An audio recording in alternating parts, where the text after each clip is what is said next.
അപ്പോൾ ഇന്നത്തെ നമ്മുടെ യാത്ര തുടങ്ങുന്നത് തന്നെ കുതിരാൻ തുരങ്കത്തിൻ്റെ ഭാഗത്ത് വെച്ചിട്ടാണ് കേസ്. അപ്പോൾ ഞങ്ങളിന്ന് അതായത് നമ്മുടെ സാംസ്കാരിക നഗരമായിട്ടുള്ള തൃശ്ശൂരിലേക്ക് പോവുകയാണ് കേട്ടോ. അപ്പോൾ അവിടെ പോയി ഒന്ന് രണ്ട് കാര്യങ്ങളുണ്ട്. അപ്പോൾ അതൊക്കെ കഴിഞ്ഞ് നമ്മൾ രണ്ട് ക്ഷേത്രങ്ങളിലും കൂടി ദർശനം നടത്താമെന്ന് പറഞ്ഞിട്ടാണ് കേസ് പോകുന്നത്. അപ്പോൾ കുതിരാൻ തുരങ്കം ഇതിൽ എപ്പോൾ വന്നാലും നമുക്ക് ഭയങ്കര ഇൻട്രസ്റ്റ് ആണ് കേസ്. ഇതിൽ വണ്ടി ഓടിക്കാൻ വേണ്ടിയിട്ട് നല്ല രസമാണ്. നമ്മൾ എന്താ പറയുക, ഇതിനകത്തുകൂടി വണ്ടി ഓടിച്ചിങ്ങനെ പോകുന്നത്. അപ്പോൾ എന്തായാലും നമുക്ക് നേരെ തൃശ്ശൂരിലുള്ള ശ്രീ വടക്കുംനാഥ ക്ഷേത്രത്തിലേക്കാണ് കേസ് നമ്മൾ ആദ്യം വന്നത്. അപ്പോൾ ഇവിടെ ഫസ്റ്റ് തന്നെ നമ്മൾ എൻട്രൻസ് കയറുന്ന അവിടെ തന്നെ ഗണപതിൻ്റെ അവിടെ തൊഴുതിയിട്ട് നമ്മൾ നേരെ അകത്തേക്ക് വന്നു. ഇന്ന് ഞങ്ങൾ വന്ന ദിവസം ശനിയാഴ്ച ദിവസമാണ് കേട്ടോ. നല്ല തിരക്കായിരുന്നു. അമ്പലത്തിനകത്തേക്ക് പോയി തൊഴുതി തിരിച്ച് വെളിയിൽ ഇറങ്ങിയിട്ടാണ് കേസ് ഈ വീഡിയോ ഞങ്ങൾ ഷൂട്ട് ചെയ്യുന്നത്. എന്തായാലും അടിപൊളിയായിരുന്നു. ഭഗവാനെയൊക്കെ പോയി തൊഴുതി മനസ്സിന് ചെറിയൊരു നല്ല സമാധാനമൊക്കെ കിട്ടി. പരശുരാമൻ നിർമ്മിച്ച 108 ശിവക്ഷേത്രങ്ങളിൽ ഒന്നാമത്തേതും പ്രധാനപ്പെട്ടതുമാണ് ഈ വടക്കുംനാഥ ക്ഷേത്രം. ക്ഷേത്രത്തിൻ്റെ ഐതിഹ്യം പറയണ കേരളത്തിലെ ഏറ്റവും പുരാതനവും ചരിത്രപ്രധാനവുമായ ഹൈന്ദവ ക്ഷേത്രങ്ങളിൽ ഒന്നാണ് തൃശ്ശൂർ നഗരത്തിൻ്റെ മധ്യഭാഗത്ത് സ്ഥിതി ചെയ്യുന്ന ശ്രീ വടക്കുംനാഥ ക്ഷേത്രം കേട്ടോ. കേരളത്തിൻ്റെ സാംസ്കാരിക തലസ്ഥാനമായ തൃശ്ശൂരിൻ്റെ ഹൃദയഭാഗത്താണ് ഈ ക്ഷേത്രം സ്ഥിതി ചെയ്യുന്നത്. അതിലെല്ലാവർക്കും അറിയുന്ന കാര്യമാണ്. എന്നാലും അതിനെക്കുറിച്ച് പറഞ്ഞു തന്നെ ഉള്ളൂ കേസ്. അപ്പോൾ എന്തായാലും വടക്കുംനാഥ ക്ഷേത്രത്തിലേക്ക് വന്ന് തൊഴുതി ഈ ഫ്രണ്ടിൽ കാണുന്ന ഈ മരം ഉണ്ടല്ലോ, ആൽമരം മുറിക്കുകയാണ് കേസ്. നമ്മളിവിടെ വന്ന ശേഷം അവിടെ നിന്ന് കാണുന്നത് നമ്മൾ ഭഗവാനെ തൊഴുതിയിട്ട് നമ്മുടെ ഈ ആൽത്തറയിൽ ഇരിക്കരുത് എന്നൊക്കെ എഴുതി വെച്ചിട്ടുണ്ടല്ലോ ബോർഡ് ഫ്രണ്ടിൽ തന്നെ. അത് ഞങ്ങൾ വരുന്ന സമയത്ത് മുറിച്ചുകൊണ്ടിരിക്കുകയായിരുന്നു.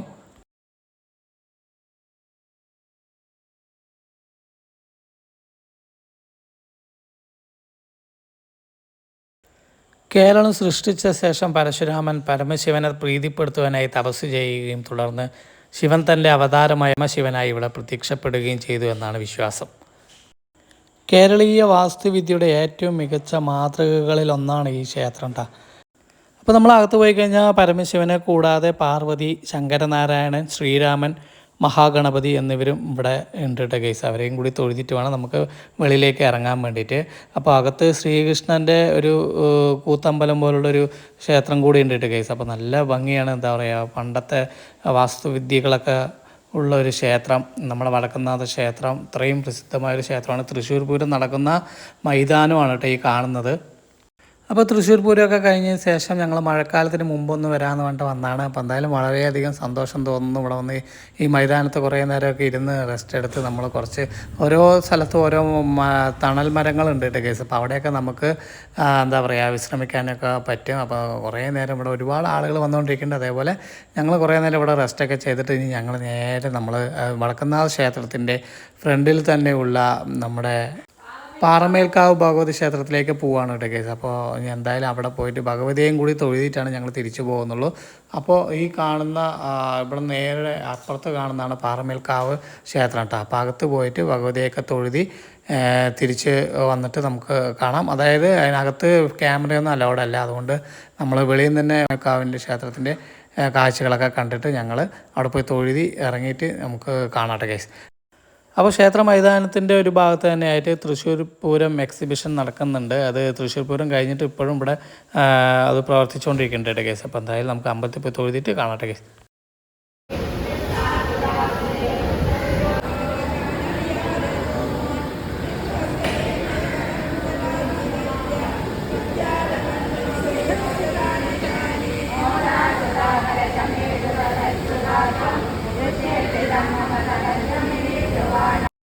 അപ്പോൾ ഞങ്ങൾ വരുന്ന സമയം ഇവിടെ ശീവേലി നടക്കുന്ന സമയമായിരുന്നു.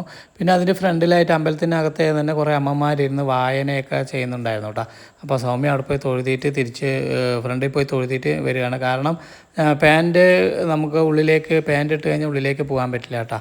നമ്മൾ മുണ്ട് കൊടുത്തിട്ട് വേണം ദേവീക്ഷേത്രത്തിനകത്തേക്ക് കയറാൻ പറ്റിയിട്ട്. അപ്പോൾ എന്തായാലും ഞങ്ങൾ വെളിയിൽ നിന്ന്, അതായത് ദേവിയുടെ അകത്തേക്ക് പോകാൻ പറ്റിയില്ല. അതിൻ്റെ ഫ്രണ്ട് വരെ പോയി നിന്ന് തൊഴുതിയിട്ട് തിരിച്ച് ഞങ്ങൾ ഇറങ്ങി. ഇനി നേരെ നമ്മൾ വേറെ സ്ഥലത്തേക്കും കൂടി പോകാൻ കേസ്. അങ്ങനെ വടക്കുംനാഥ ക്ഷേത്രത്തിലും പോയി നമ്മുടെ പാറമേൽക്കാവ് ഭഗവതിയെയും തൊഴുതിയിട്ട് ഞങ്ങൾ ഇറങ്ങിയിരിക്കുകയാണ്. ഞങ്ങൾ ഇനി നേരെ പോകുന്നത് ഒരു അടിപൊളി സ്ഥലത്തേക്കാണ് കേസ്. അതായത് നമ്മൾ തൃശ്ശൂരിൽ നിന്ന് പാലക്കാടേക്ക് പോകുന്ന വഴിയിൽ തന്നെയാണ് പീച്ചി ഡാം കേട്ടോ. പീച്ചി ഡാമിലെ ചെറിയ കാഴ്ചകളും കൂടി കണ്ടിട്ടാണ് നമ്മൾ ഈ വീഡിയോ അവസാനിപ്പിക്കുന്നത്. അപ്പോൾ എന്തായാലും പീച്ചി ഡാമിലേക്ക് പോകുന്ന വഴികളും കാര്യങ്ങളൊക്കെ നല്ല ഭംഗിയുള്ള സ്ഥലങ്ങളാണ് ഇനി കാണാൻ പോണത്. നമ്മൾ ആദ്യമായിട്ട് പോകുന്നതുകൊണ്ട് തന്നെ എന്താ പറയുക, വളരെ എക്സൈറ്റ്മെൻ്റ് ആയിരുന്നു ഞങ്ങൾക്ക് കേട്ടോ. നല്ല സ്ഥലങ്ങൾ, നല്ല റോഡ്, രണ്ട് ഭാഗത്തും ഒരുപാട് നമ്മുടെ കൃഷികൾ, അതായത് ഒരുപാട് തോട്ടങ്ങൾ കേട്ടോ. അപ്പോൾ അതൊക്കെ അതിൻ്റെ കാഴ്ചകളൊക്കെ കണ്ടിട്ടാണ് നമ്മൾ പീച്ചി ഡാമിലേക്ക് പോണത് കേട്ടോ. അതുവരെ പീച്ചി ഡാം എന്ന് കേട്ടിട്ടുള്ളൂ. ഞങ്ങൾ ഒരുപാട് തവണ നമ്മൾ തൃശ്ശൂർ പാലക്കാട് റൂട്ടിൽ കൂടെ പോകുമ്പോൾ എഴുതി വെച്ചിരിക്കുന്നത്, റോഡ് സൈഡ് എഴുതി വെച്ചിരിക്കുന്നത് മാത്രമേ കണ്ടിട്ടുള്ളൂ, എന്തായാലും പോയിട്ടില്ല. അപ്പോൾ എന്താ പറയുക, വളരെ ഭംഗിയുള്ളൊരു പച്ചപ്പൊക്കെ നിറഞ്ഞ ഒരു സ്ഥലത്തു കൂടിയാണ് കേട്ടോ നമ്മൾ പോണത്. എന്തായാലും പീച്ചി ഡാമിലേക്ക് പോകാത്തവർ എന്തായാലും ഒന്ന് പോകണം. നല്ല ഭംഗിയാണ്. മഴക്കാലത്ത് പ്രത്യേകിച്ച് നല്ലൊരു ഭംഗിയും വെള്ളത്തിൻ്റെ ഒഴുക്കും കാര്യങ്ങളും ഒക്കെ കാണാൻ പറ്റുന്ന, മലയിൽ നിന്ന് വെള്ളം വരുന്നതും ഒക്കെ കാണാൻ പറ്റുന്ന ഒരു സ്ഥലമാണ് പീച്ചി ഡാം. അപ്പോൾ എന്തായാലും നമുക്കിന്ന് അവിടുത്തെ കാഴ്ചയും കൂടി കണ്ടിട്ട് നമുക്ക് തിരിച്ചു വരാം കേട്ടോ. പോയിക്കൊണ്ടിരിക്കുന്ന സ്ഥലമാണ് കേട്ടോ. നമ്മളപ്പോൾ കണ്ണാറപ്പാലമൊക്കെ കഴിഞ്ഞിട്ട് കുറച്ചുകൂടി ഫ്രണ്ടിലേക്ക് വരുമ്പോൾ നല്ലൊരു കയറ്റമാണ്, ഒരു മല.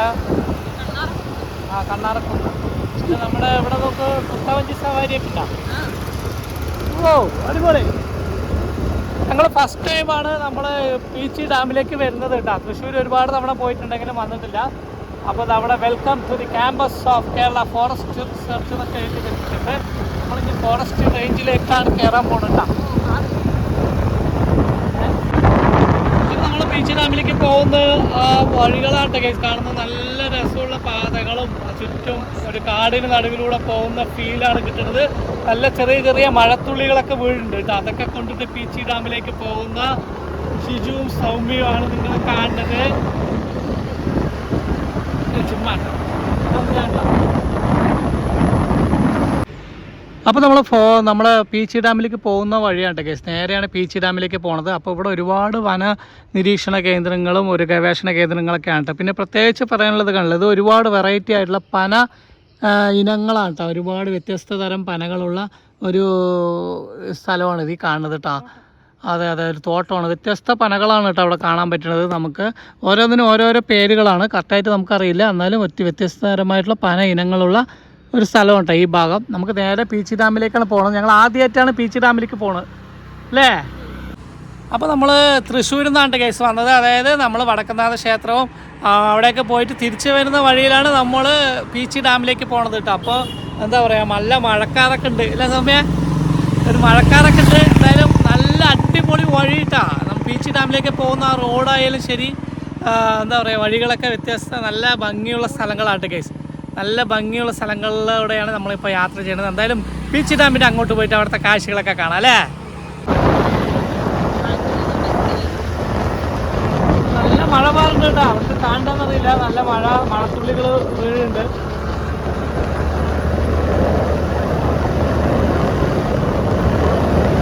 ഇപ്പോൾ വഴികളിലൊക്കെ ചേച്ചിമാർ ക്ലീൻ ചെയ്യലും ഒക്കെയാണ് നടക്കുന്നത് കേട്ടോ. ഒരു മരം നട്ട് കഴിഞ്ഞാൽ ഒരു തണൽ നടന്നു എന്നുള്ളതാണല്ലോ കേരള ഫോറസ്റ്റിൻ്റെ അവിടെയൊക്കെ എഴുതി വെച്ചിരിക്കുന്നത്. Medical plants seed museum. ഇവിടെ പോകുന്ന ഭാഗത്ത് ഒരുപാട് ഈ വന അല്ലേ ഗവേഷണ കേന്ദ്രങ്ങളൊക്കെ ഉണ്ട് കേട്ടോ. അതെ, അതുമായി ബന്ധപ്പെട്ടുള്ള ഒരു സ്ഥലമാണ് ഈ ബീച്ചിൻ്റെ ഈ ഭാഗമൊക്കെ. ഇപ്പോൾ നമ്മളിപ്പോൾ വന്നിട്ട് ചെറിയൊരു പള്ളിൻ്റെ ഫ്രണ്ടിലേക്ക് എത്തിയിട്ടാണ്.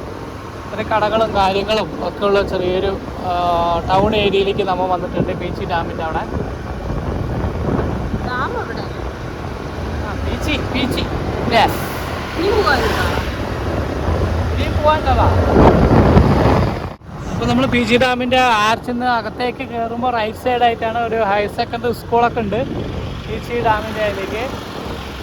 പിന്നെ ഇതിനകത്ത് യാക്കോബായ പള്ളികൾ, ഗവൺമെൻറ് LP സ്കൂള് കാണുന്നത്. അങ്ങനെ ഇതിനകത്ത് ഒരുപാട് പള്ളികൾ, സ്കൂള് എല്ലാം ഉണ്ട് കേട്ടോ. ഈ പീച്ചി ഡാം ആർച്ചിനകത്തേക്ക് വരുമ്പോൾ തന്നെ നമുക്ക് അതാണ് കാണുന്നത്. പിന്നെ കുറേ കടകളും കാര്യങ്ങളൊക്കെയാണ്. നമുക്ക് നേരിട്ട് പോവാം, അടിപൊളിയായിട്ടുണ്ട്.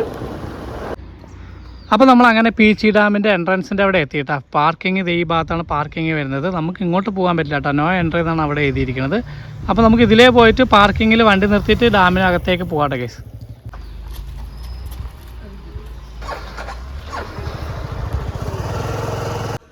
അപ്പോൾ ബീച്ച് ഡാമിലെ ടിക്കറ്റ് കൗണ്ടർ നേരെ പോയിട്ട് അവിടെയാണ് കേട്ടോ കേസ്. ആ ഗേറ്റിന് അപ്പുറത്താണ് എൻട്രൻസ് വരുന്നത്. കുട്ടവഞ്ചി സവാരിയൊക്കെ ഉണ്ട് കേട്ടോ.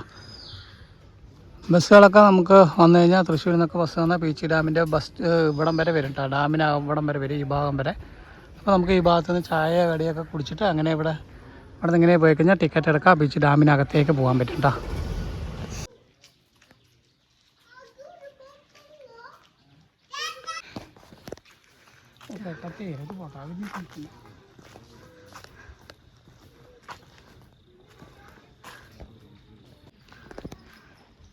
കുടിവെള്ളം നൽകുന്നത് കൃഷി ആവശ്യത്തിന് ജലം നൽകുന്നത് ഇവിടെ നിന്നുമാണ്. ഈ ജലാശയം ഇവിടുത്തെ വനങ്ങളുടെ വരദാനമാണ്.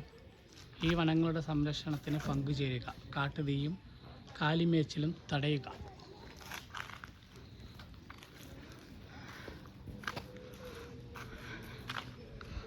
ഇന്നിവിടെ വിനോദസഞ്ചാരത്തിലെ മാലിന്യം വലിച്ചെറിഞ്ഞ് 5000 രൂപ പിഴാന്ന് എഴുതി വെച്ചിട്ടുണ്ട്. ഇതാണ് നമുക്ക് ഡാമിലേക്ക് കയറാനുള്ള എൻട്രൻസ്. ഡാം ടോപ്പിലേക്കുള്ള എൻട്രൻസ് ആണ് കേട്ടോ. ഓക്കേ,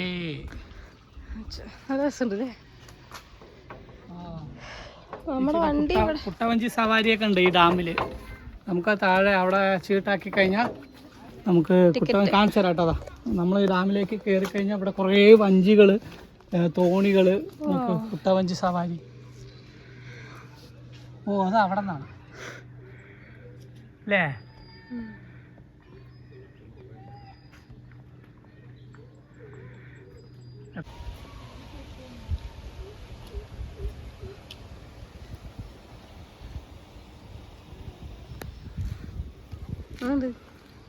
കൊള്ളാം. നമ്മളിപ്പോൾ പീച്ചി ഡാമിൻ്റെ ടോപ്പിലാണ് നിൽക്കുന്നത്. അപ്പോൾ ഗാർഡനാണ് താഴെ കേട്ടോ. പീച്ചി ഡാമിൻ്റെ ഇവിടെ നിന്നുള്ള കാഴ്ച അടിപൊളിയാണ്.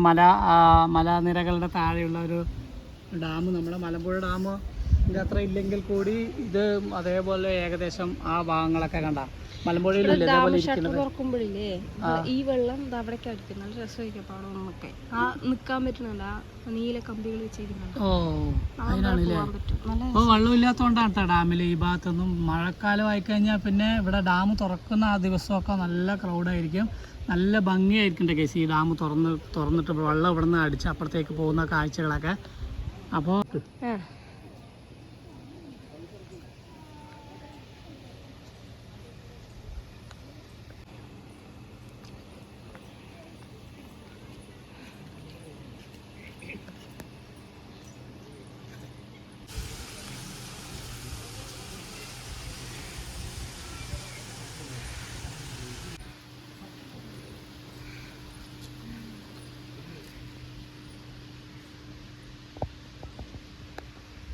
അപ്പോൾ ഞങ്ങൾ അങ്ങനെ പീച്ചി ഡാമിൻ്റെ ഈ ഭാഗത്തേക്ക് വന്നോട്ടെ കേസ്. മേലെയായിരുന്നു നിന്നിട്ടുണ്ടായിരുന്നത് ആ ടോപ്പിൽ. ഇങ്ങനെ റൗണ്ട് അടിച്ചിട്ട് ചുറ്റി വന്നിട്ടാണ്. ഇവിടെ നിന്ന് മഴ എന്താ പറയുക, നമ്മൾ ഡാം തുറക്കുമ്പോൾ കാണുന്ന ഇവിടെ നിന്നിട്ടൊക്കെ ഒരു വ്യൂ കിട്ടിയ അടിപൊളി കാഴ്ചകളാണ്. ഇപ്പോൾ ഡാമിൽ വെള്ളമൊന്നുമില്ല കേട്ടോ കേസ്. മഴക്കാലം ആയിക്കഴിഞ്ഞാൽ ഇനി എന്തായാലും അടുത്ത മാസമൊക്കെ നിറയെ വെള്ളം വരും. അതൊരു വർഷം നിറയെ വെള്ളം ചാടുമ്പോൾ ഇവിടെ ഇങ്ങനെ പനി ഒരു ചാറല് പോലെ ഉണ്ടായിരുന്നില്ലേ, അത് ഈ ഡാമാണ്. അടിപൊളി അടിപൊളി. അതാ ഗൈസ്, നമ്മളിപ്പോൾ നിൽക്കണതേ നമ്മുടെ തൃശ്ശൂരിലുള്ള പീച്ചി ഡാമിൻ്റെ ഫ്രണ്ടിലാണ് കേട്ടോ. അപ്പോൾ പീച്ചി ഡാമിൻ്റെ ചെറിയ കാഴ്ചകളൊക്കെയാണ് ഇന്നത്തെ വീഡിയോ. നമുക്ക് പീച്ചി ഡാമിൻ്റെ എൻട്രൻസ് ഈ ഭാഗങ്ങളൊക്കെ ഈ ഭാഗത്തൂടെ വന്നു കഴിഞ്ഞാൽ നമുക്ക് ഇതിൻ്റെ ഫ്രണ്ടിൽ നിന്ന്, അതായത് നമുക്ക് ഈ ഭാഗത്തു നിന്ന് നമുക്ക് ടിക്കറ്റൊക്കെ എടുത്തിട്ട് നേരെ അകത്തേക്ക് പോകാട്ടെ ഗൈസ്. പിന്നെ ആ വഴിയിലും വരാം, നമുക്ക് മേലെക്കൂടെയും വരാം. ഞങ്ങൾ ആദ്യം നമ്മൾ ഡാമിൻ്റെ അല്ലേ ടോപ്പിൽ നിന്നായിരുന്നു, അവിടെ നിന്നായിരുന്നു പോയത്. പിന്നെ അങ്ങനെ അവിടെ നിന്നും നമുക്ക് ടിക്കറ്റൊക്കെ എടുക്കാൻ പറ്റും കേട്ടോ. 20 രൂപയാണ് ഒരാൾക്കുള്ളത്. പിന്നെ ഇത് ഗാർഡനാണ്, ഗാർഡൻ കാണിച്ചു തരാം. ഇത് പീച്ചി ഡാമിലെ ഗാർഡനിലേക്കുള്ള വഴിയാണ് കേട്ടോ. അപ്പോൾ ഇവിടെ കേരള ഫോറസ്റ്റിൻ്റെ കുട്ടവഞ്ചി സവാരി എന്നൊക്കെ ഉണ്ട് കേട്ടോ കേസ്. അപ്പോൾ നമ്മൾ കുറച്ച് മുമ്പ് കണ്ടില്ലേ ഡാമിൽ ആ വെള്ളമുള്ള ഭാഗത്ത്, അതായത് ഇതിനപ്പുറത്തുള്ള വെള്ളമുള്ള ഭാഗത്താണ് കുട്ടവഞ്ചി സവാരിയൊക്കെ നടക്കുന്നത് കേട്ടോ. അപ്പോൾ എന്താ പറയുക, അതൊക്കെ ആ ഭാഗത്താണ്. നമുക്ക് നമ്മുടെ ഗാർഡനിലേക്ക് പോകണമെങ്കിൽ അവിടെ നിന്ന് ടിക്കറ്റ് എടുത്തിട്ട് അകത്തേക്ക് പോകാം കേട്ടോ.